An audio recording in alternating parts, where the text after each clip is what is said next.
Hello दोस्तों, structure RS classes में आपका फिर से स्वागत है। तो गाइस, अपन आरएस मेंस का पेपर 3 है जिसके यूनिट 3 है, जिसका पार्ट सी है। उसमें लॉ के बारे में दे रखा, कानून के बारे में।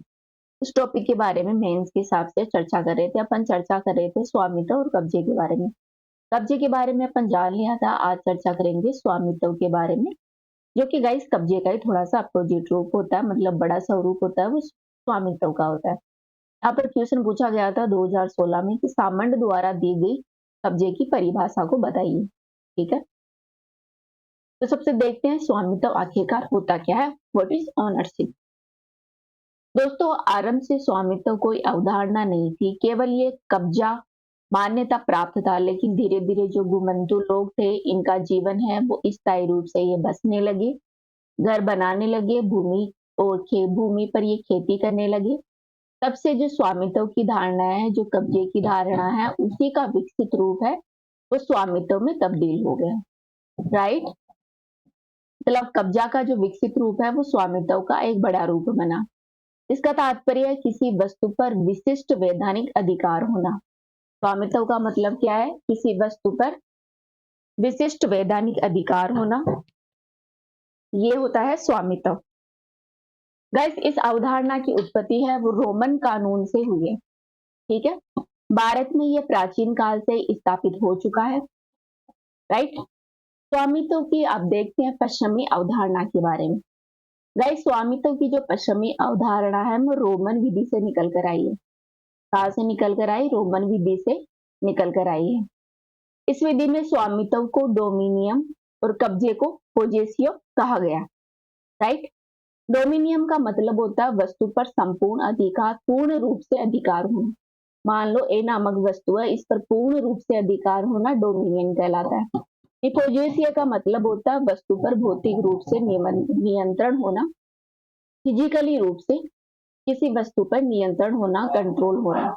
राइट, रोमन विधि में स्वामित्व को अधिक महत्व दिया गया है, क्योंकि वस्तु पर संपूर्ण अधिकार होना उस पर नियंत्रण होने से ज्यादा महत्वपूर्ण होता है।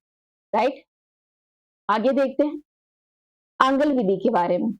दोस्तों, अंग्रेजी कानून में स्वामित्व की अवधारणा का विकास है वो कब्जे की अवधारणा के बाद हुआ था। शुरू में अंग्रेजी कानून में कब्जे की अवधारणा को अधिक महत्व दिया गया था, क्योंकि उन्हें यह भ्रांति थी कि कब्जे की अवधारणा में ही स्वामित्व की अवधारणा है वो निहित होती है। ठीक है, अब स्वामित्व की भारतीय अवधारणा के बारे में चर्चा करें कि स्वामित्व के बारे में भारत में क्या कुछ अवधारणा रही है। तो इस प्राचीन काल से भारत में इस अवधारणा का विकास हो गया था। भारतीय अवधारणा के अनुसार स्वामित्व का अर्थ होता है किसी वस्तु पर वैधानिक अधिकार होना। क्या होना? मान लो ए नामक कोई वस्तु है, इस पर वैधानिक अधिकार होना ही कब्जा है, सॉरी स्वामित्व है। एवं उसका कब्जा या भोग करने का अधिकार ही स्वामित्व होता है। राइट, किसी वस्तु पर कब्जा होना, उसका भोग करना और उस पर वैधानिक अधिकार होना ही स्वामित्व है। कुछ भारतीय साक्ष्यों की बात करें कि स्वामित्व की कहाँ कुछ चर्चा की है, तो गाइस अपना जो ब्रह्म पुराण है उसमें वैधानिक हक के 7 स्वामित्व के तरीके बताए गए हैं। वही मनुस्मृति में स्वामित्व के कुछ तरीके बताए गए हैं, जिसमें विक्रय के आधार पर इसमें 2 तरीके बताए गए हैं। एक तो संपूर्ण स्वामित्व, एक है सीमित स्वामित्व। ठीक है, आगे देखते हैं। आगे भारत में संपत्ति की अवधारणा प्राचीन काल से ही गाइस स्थापित हो गई थी, और संपत्ति को जंगम तथा स्थावर में विभाजित किया गया था। किसमें विभाजित किया गया था? 2 क्षेत्रों में। एक तो जंगम में विभाजित किया गया, एक स्थावर में विभाजित किया गया। राइट, अब देखते हैं भारतीय अवधारणा और पश्चिमी अवधारणा में अंतर क्या है। भारतीय अवधारणा वर्सेस पश्चिमी अवधारणा। राइट गाइस, इसमें क्या होता है? साकार और निराकार स्वामित्व की अवधारणा होती है। पश्चिमी अवधारणा होती है, उसमें साकार और निराकार स्वामित्व की अवधारणा होती है। भारतीय अवधारणा संपूर्ण और सीमित स्वामित्व होता है। इसमें किसी वस्तु पर या तो संपूर्ण स्वामित्व होगा या फिर उस पर सीमित स्वामित्व होगा। ठीक है, वैधानिक हक के बजाय संपूर्ण अधिकार पर इसमें अधिक महत्व दिया गया है। वही इसमें वैधानिक हक को सबसे ज्यादा महत्वपूर्ण माना गया है भारतीय अवधारणा में। पश्चिमी अवधारणा में धोखाधड़ी से स्वामित्व स्थानांतरित करने पर दंड का प्रावधान बहुत बाद में विकसित हुआ था। ठीक है, तो पश्चिमी अवधारणा में अगर स्वामित्व का स्थानांतरण किया जाता है तो इसमें दंड का भी प्रावधान किया गया है। वे भारतीय अवधारणा में धोखाधड़ी से स्वामित्व स्थानांतरित करने पर दंड के प्रावधान के बारे में भी बताया गया। इसमें बताया गया ये दंड का प्रावधान जो अपनी मनुस्मृति है, इसमें बताया गया है दंड के प्रावधान के बारे में। कोई भी अपन जो चीज स्थानांतरित वगैरह करते हैं उसमें दंड के प्रावधान के बारे में भी बताया गया है। ठीक है, आगे स्वामित्व के कुछ तत्वों के बारे में। तो इसमें निश्चित उपयोग का अधिकार होता है। स्वामी को अपनी संपत्ति का उपयोग करने की स्वतंत्रता होती है। अन्य व्यक्तियों का कर्तव्य होता है कि वह न तो इस संपत्ति का उपयोग करे और न ही स्वामी के उपयोग के अधिकार में हस्तक्षेप करे। ठीक है, इसमें अप्रतिबंधित हस्तांतरण का अधिकार होता है। स्वामी को अपनी संपत्ति को अपनी इच्छा अनुसार हस्तांतरित करने और निपटाने का अधिकार होता है। ठीक है, इसमें अधिकार रखने का अधिकार भी होता है, अर्थात स्वामित्व में स्वामी को अपनी संपत्ति पर कब्जे रखने का कानूनी अधिकार होता है। ठीक है, फिर इसमें समाप्त करने का अधिकार होता है। यदि संपत्ति की प्रकृति ऐसी है कि उसे समाप्त किया जा सकता है तो स्वामी को अपनी इच्छा के अनुसार उसे समाप्त करने का अधिकार होता है। ठीक है, जैसे ईंधन हो गया, भोजन की वस्तुएं हो गई आदि का उपभोग करना। फिर अगला तत्व है अवशिष्ट स्वभाव। दोस्तों, स्वामित्व में संपत्ति से संबंधित कुछ अधिकारों को किसी अन्य को दे सकते हैं, जैसे कि किराए पर देना, लेकिन इससे स्वामित्व है वो समाप्त नहीं होता। स्वामित्व का अंतिम अधिकार उसी के पास रहता है। ठीक है, नेक्स्ट तत्व है विनिष्ट और विलय करने का अधिकार। स्वामी को संपत्ति को नष्ट करने और उसे अलग करने का अधिकार भी इसमें होता है। तो ये हो गए स्वामित्व के मुख्य तत्व। निश्चित उपयोग का अधिकार, अप्रतिबंधित हस्तांतरण का अधिकार, अधिकार रखने का अधिकार, समाप्त करने का, विलय करने का अधिकार और अवशिष्ट स्वभाव का अधिकार इसमें होता है। अब देखते हैं कुछ विचारकों के बारे में जिन्होंने स्वामित्व की परिभाषा दी। तो यहाँ पर अपन है वो पश्चिमी विचारकों के बारे में चर्चा करेंगे जिन्होंने स्वामित्व की अलग अलग डेफिनेशन दी है। राइट, सबसे पहले देखते हैं ऑस्टिन के बारे में। तो गाइस, ऑस्टिन ने व्यक्ति और वस्तु में संबंध बताया। इन्होंने कहा कि स्वामित्व का तात्पर्य है एक अधिकार से जो उपयोग के संबंध में अनिश्चित, निपटान या व्यय के संबंध में अप्रतिबंधित और अवधि के संबंध में असीमित होता है। ठीक है, ये कहा ऑस्टिन ने। मतलब कोई वस्तु है, इसका उपयोग करते हैं तो इसके संदर्भ में अधिकार है वो अनिश्चित होता है, कुछ समय के लिए होता है, और निपटान के संबंध में अप्रतिबंधित होता है और अवधि के संबंध में असीमित होता है, मतलब कितने भी समय तक रह सकता है। ठीक है, इनकी आलोचना की गई। इनकी आलोचना क्यों की गई? स्वामित्व गाइस एक अधिकार नहीं है बल्कि ये अधिकारों का समूह होता है, जिसमें से यदि कुछ अधिकार किसी और को दे दिए जाए तब भी स्वामित्व समाप्त नहीं होता है, जैसे मकान मालिक, किराएदार आदि। इसमें व्यय का अधिकार अप्रतिबंधित नहीं होता क्योंकि सरकार द्वारा उचित प्रतिबंध लगा सकती है, जैसे कि संपत्ति के अवैध उपयोग पर रोक लगाना। स्वामित्व की जो अवधि है वो गाइस असीमित भी नहीं होती क्योंकि राज्य सरकार जनता के हितों के लिए स्वामित्व ले सकती है, जैसे कि जनहित में अधिग्रहण करना। ठीक है, जैसे कि राज्य सरकार को कोई बांध बनाना है तो वो जो जमीन है उसका अधिग्रहण कर लेती है। आगे देखते हैं, आगे है सामंड। दोस्तों, सामंड ने कहा था कि किसी वस्तु का स्वामित्व व्यक्ति और वस्तु के परस्पर संबंधों का प्रतीक होता है। क्या होता है? किसी वस्तु का जो स्वामित्व होता है वो एक व्यक्ति और वस्तु के बीच में परस्पर संबंध होता है, अर्थात स्वामित्व व्यक्ति और उसमें निहित अधिकारों के बीच का संबंध है। स्वामित्व किसी व्यक्ति में निहित समस्त अधिकार है जिन्हें व्यक्ति दूसरे व्यक्तियों के विरुद्ध प्रयोग करता है। इन्होंने कहा कि उसने स्वामित्व को निराकार अमूर्त परिकल्पना की परिभाषा दी। क्या कहा? अमूर्त परिकल्पना, जो निराकार परिकल्पना है, इसकी परिभाषा दी सामंड ने।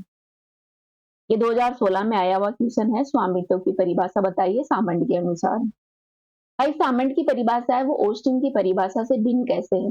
भिन्न ऐसे है कि ऑस्टिन ने स्वामित्व को भौतिक वस्तुओं तक सीमित रखा था, जबकि सामंड ने इसे अधिकार के रूप में भी देखा है। ठीक है, ऑस्टिन ने क्या किया? जो भौतिक वस्तु है, जैसे कि कोई खेत है, ए नामक खेत है, वहीं तक स्वामित्व को सीमित रखा, लेकिन सामान्य इन्हीं मूर्त और अमूर्त रूप में स्वामित्व को माना। अमूर्त रूप में जैसे कि अपन कोई कॉपीराइट ले लेते हैं और पेटेंट ले लेते हैं आदि के रूप में भी स्वामित्व को इन्होंने एक्सप्लेन किया।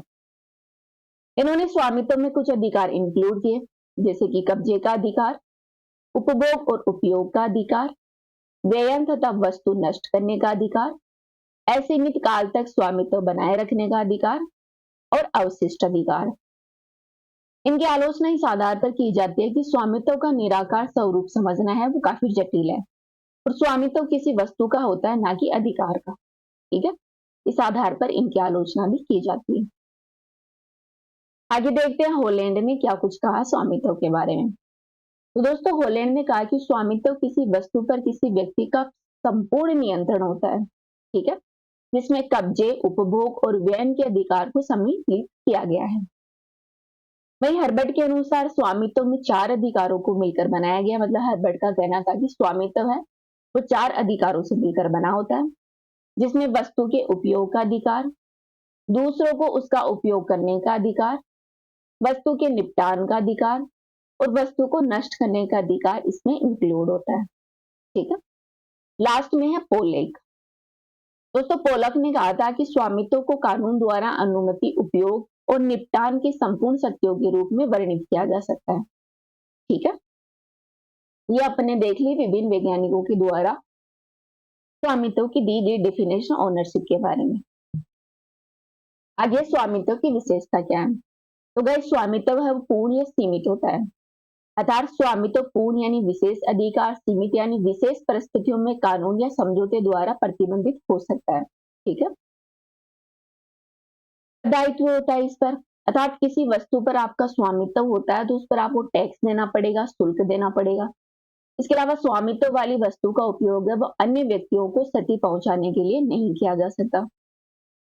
इसमें अनुचित व्यय भी नहीं कर सकते, जैसे कि कपट, धोखाधड़ी, ऋण बकाया आदि नहीं कर सकते। इस पर कुछ प्रतिबंध होते हैं। कैसे? सामान्यतः पागल, अल्पवयस्क व्यक्तियों द्वारा स्वामित्व के अधिकार का उपयोग है गाइस वो नहीं किया जा सकता है। आपातकालीन प्रतिबंध की बात करें तो आपातकाल में गाइस सरकार है वो संपत्ति का अधिग्रहण कर सकती है। मुआवजा प्राधिकरण द्वारा यह तय किया जाता है। ठीक है, मृत्यु पर स्वामित्व का हस्तांतरण हो जाता है। कैसे? जैसे कि रमेश है, उनकी मृत्यु हो गई तो इनकी मृत्यु के बाद इनके स्वामित्व का जो हस्तांतरण है इनके पुत्रों में हो जाएगा। ठीक है, उपयोग और निपटान का अधिकार होता है इसमें। मालिक अपनी संपत्ति का उपयोग कर सकता है, उसका निपटान कर सकता है, नाश कर सकता है, जो कि कानूनी प्रतिबंधों के अधीन होता है। ठीक है, मान लो रमेश है, इसकी ए नामक कोई खेत है, इसका ये नाश कर सकता है, मतलब किसी अन्य व्यक्ति को अपना स्वामित्व है वो सौंप सकता है, उसे बेच सकता है। ठीक है, तो अन्य व्यक्ति के पास इसका स्वामित्व चला जाता है। तो ये हो गई स्वामित्व की परिभाषा। क्या होता है? ये पूर्ण और सीमित होता है, इसमें कर दायित्व होते हैं, आपातकालीन प्रतिबंध लगा सकते हैं, मृत्यु पर यह हस्तांतरित हो जाता है, इसे व्यक्ति बेच सकता है, सरकार विशेष परिस्थितियों में रोक लगा सकती है। ठीक है, ये देखते हैं। आगे है स्वामित्व के प्रकार। वह स्वामित्व के प्रकार के बारे में देखिए। पहला प्रकार है मूर्त और अमूर्त स्वामित्व।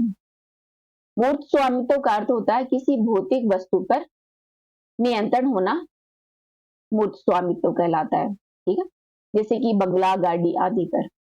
भाई अमूर्त स्वामित्व का अर्थ होता है किसी अधिकारों पर स्वामित्व होना, जैसे कि कॉपीराइट, बौद्धिक संपदा अधिकार आदि।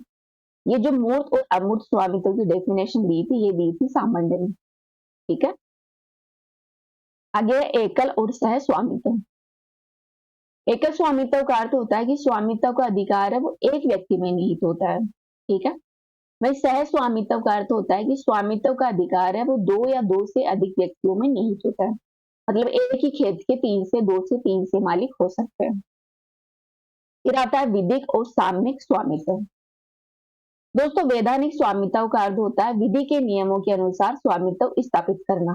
ठीक है, कानून के नियम होते हैं उनके अनुसार किसी क्षेत्र पर स्वामित्व स्थापित करना। सामयिक स्वामित्व का अर्थ होता है साम्य यानी जो शेयर मार्केट होता है उनके नियमों के अनुसार स्वामित्व स्थापित करना।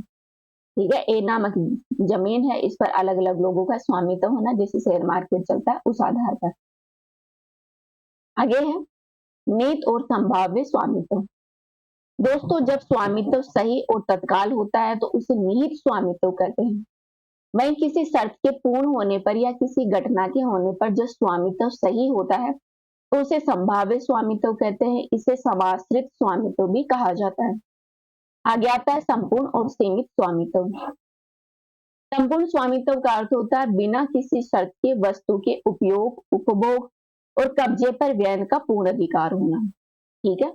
वही सीमित स्वामित्व का अर्थ होता है वस्तु पर सीमित उपयोग, उपभोग, कब्जे और व्यय का अधिकार, जो कि सामान्यतः संविदा या कॉन्ट्रैक्ट तक सीमित किया जाता है। ठीक है। आगे है न्यास और लाभकारी स्वामित्व। न्यास स्वामित्व में गाइस स्वामित्व को लाभ के लिए प्रयोग में नहीं लिया जाता। यह स्वामित्व के सीमित होता है क्योंकि इसमें केवल स्वामित्व वाली वस्तु के प्रबंधन का अधिकार होता है, ना कि उसके उपभोग का अधिकार होता है। वहीं लाभकारी स्वामित्व में स्वामी स्वामित्व वाली वस्तु का उपभोग लाभ के लिए करता है, किसी भी प्रॉफिट के लिए वह इसका उपयोग करता है। ठीक है। आगे है स्वामित्व ग्रहण या प्राप्त करने के तरीके। तो गाइस स्वामित्व है, यहाँ पर अपन देखेंगे स्वामित्व प्राप्त करने के 4 तरीके हैं। मूल रूप से बात करें तो जब कोई संपत्ति का कोई स्वामी नहीं होता, मान लो ए नामक खेत है वो खाली पड़ा है, इसका कोई भी स्वामित्व नहीं है और रमेश ने यहाँ पर आकर इस पर कब्जा कर लिया, तो ये आने वाले समय में इसका स्वामी बन जाता है, वो उसकी रजिस्ट्री अपने नाम करवा सकता है। ठीक है। फिर आता है व्युत्पन्न स्वामित्व। व्युत्पन्न के तहत तो स्वामित्व पहले या मौजूदा व्यक्ति से नए स्वामी को बेचे या हस्तांतरण किए जाने की प्रक्रिया होती है। इसमें नया स्वामित्व नहीं होता बल्कि मौजूदा स्वामित्व का स्थानांतरण होता है। क्या होता है, मान लो रमेश है, रमेश के पास जमीन है, वो अपनी जमीन बेच देता है रेखा को, इसका स्वामित्व स्थानांतरण हो गया रमेश से रेखा के पास। ठीक है। फिर मनुस्मृति के आधार पर देखिए तो मनुस्मृति के आधार पर 6 तरीके से स्वामित्व का प्राप्त किया जा सकता है। एक तो ग्रहण के द्वारा, एक अपन किसी चीज को जीत लेते हैं विजय के द्वारा, या कोई चीज दान कर दें उसके द्वारा, क्रय के द्वारा खरीद लेना, बंटवारे के द्वारा जिसे जमीन बांट ली जाती है, या फिर प्रॉफिट के द्वारा स्वामित्व का हस्तांतरण है वो किया जा सकता है। भारतीय विधि के अनुसार स्वामित्व के बारे में देखें तो भारत में स्वामित्व के हस्तांतरण का वह तरीका वैध है जिसे विधि द्वारा मान्यता प्राप्त है। अर्थात भारत में स्वामित्व को केवल वैधानिक माध्यमों से ही प्राप्त किया जा सकता है। इसमें प्रतिपल सहित क्रय, प्रतिपल रहित दान और स्वतंत्र सहमति से किया गया हस्तांतरण शामिल है। ठीक है। भारतीय विधि मतलब इंडियन लॉ है। लॉ के अनुसार किसी भी संपत्ति का अपन हस्तांतरण करते हैं तो संपत्ति का स्वामित्व ग्रहण किया जा सकता है, जिसमें खरीदना, दान करना या किसी को खेत खाली पड़ा है कोई आकर उस पर कब्जा कर ले तो वो होता है स्वतंत्र सहमति से। ठीक है। अब आगे देख लेते हैं अपन स्वामित्व और कब्जे में संबंध क्या है। तो समानता की बात करें, स्वामित्व और कब्जे में समानता क्या है। तो गाइस कब्जा और स्वामित्व की अवधारणा है वो एक दूसरे से संबंधित है। कुछ अधिकार दोनों की अवधारणा में व्याप्त होते हैं, जैसे कि उपभोग और उपयोग का अधिकार। ठीक है। उपयोग करना और उपभोग करना, मान लो ए नामक जमीन है, इस पर रमेश उपयोग और उपभोग दोनों करता है। ये दोनों जो अधिकार होते हैं ये स्वामित्व और कब्जे दोनों में होते हैं। स्वामित्व को कब्जे के रूप में प्रदर्शित किया जा सकता है और कब्जा प्रथम दृष्टया स्वामित्व का साक्षी होता है। ठीक है। स्वामित्व हस्तांतरण के लिए कब्जा का हस्तांतरण गाइस आवश्यक होता है। ठीक है। अब इन दोनों में अंतर देख लेते हैं। तो गाइस स्वामित्व की परिभाषा देखिए तो यह संपत्ति पर कब्जा होता है जिसका उपयोग निपटान का कानूनी अधिकार होता है। वे कब्जा का मतलब होता है संपत्ति पर भौतिक नियंत्रण होना, जो कि अस्थायी अधिकार होता है। ठीक है। स्वामित्व संपत्ति को स्थानांतरित, बेचने, किराए पर देने और नष्ट करने का इसमें अधिकार होता है। वही कब्जे में कब्जा किसी पर अपन करते हैं संपत्ति पर तो उसको बेचने, किराए पर देने, नष्ट करने का अधिकार है वो नहीं होता है। दोस्तों स्वामित्व की अवधि है वो दीर्घकालिक होती है, स्थानांतरित होती है या किसी व्यक्ति की मृत्यु होने पर उसको स्थानांतरित कर दिया जाता है। तो कब्जा अस्थायी होता है जो स्वामित्व के बिना भी यह मौजूद हो सकता है। ठीक है। स्वामित्व कानून द्वारा मान्यता प्राप्त और संरक्षित अधिकार होता है। वही कब्जा है वो कानून के तहत कुछ सुरक्षा हो सकती है लेकिन स्वामित्व नहीं देता है कब्जा। ठीक है। स्वामित्व है वो कानूनी दस्तावेज जैसे कि शीर्षक पत्र स्वामित्व के प्रमाण होते हैं। वही कब्जा अक्सर है वो स्वामित्व का प्रारंभिक प्रमाण होता है। दोस्तों स्वामित्व है वो कानूनी और वास्तविक हो सकता है। कब्जा प्राय वास्तविक होता है जिसमें कानूनी शीर्षक नहीं होता है, लेकिन नियंत्रण इसमें अच्छा खासा होता है। स्वामित्व के स्थानांतरण के लिए कानूनी प्रक्रिया अनिवार्य होती है, जैसे कि बिक्री और उपहार देना। में कब्जा बिना कानूनी प्रक्रिया के भी बदला जा सकता है। ठीक है। इसके अलावा गाइस, स्वामित्व में घर के दस्तावेज, कार का स्वामित्व, कंपनी शेयर आदि इसके एग्जाम्पल हैं। एक कब्जे का एग्जाम्पल है किराए पर लिया गया घर, उधार ली गई किताब, या जो कि अस्थायी कोई कब्जा हो गया जमीन पर वो। स्वामित्व गाइस एक विधिक अधिकार है जो वैधानिक स्थिति को दर्शाता है। एक कब्जा है वो एक अधिकार होता है जो कि वास्तविक स्थिति को दर्शाता है। स्वामित्व में वैधानिक मान्यता की आवश्यकता होती है, वही कब्जे पर नियम और नियंत्रण की आवश्यकता होती है, नियत और नियंत्रण की। ठीक है। स्वामित्व में सभी के अधिकारों का संकलन होता है, वही कब्जे में केवल उपयोग और उपभोग के अधिकारों का संकलन होता है। स्वामित्व के अंतरण के लिए विधिक प्रक्रियाओं की आवश्यकता होती है, वही कब्जे के अंतरण के लिए सीमित विधिक प्रक्रियाओं की आवश्यकता होती है। स्वामित्व भौतिक नियंत्रण स्वामित्व की अवधि निर्धारित करता है, वही कब्जे में भौतिक नियंत्रण है वो कब्जे की अवधि को निर्धारित करता है। वही लास्ट स्वामित्व हमेशा सही और जायज नियम अनुसार होता है। वही कब्जा होता है ये गैर कानूनी हो सकता है और गलत भी हो सकता है। ठीक है। तो ये अपन ने चर्चा की कब्जा और स्वामित्व में अंतर क्या होता है। अब अपन नेक्स्ट वीडियो में गाइस चर्चा करेंगे व्यक्तित्व और उत्तरदायित्व के बारे में, जो कि अपनी मेंस का टॉपिक है लॉ का, उसके बारे में। तो इस वीडियो में इतना ही। Thank you.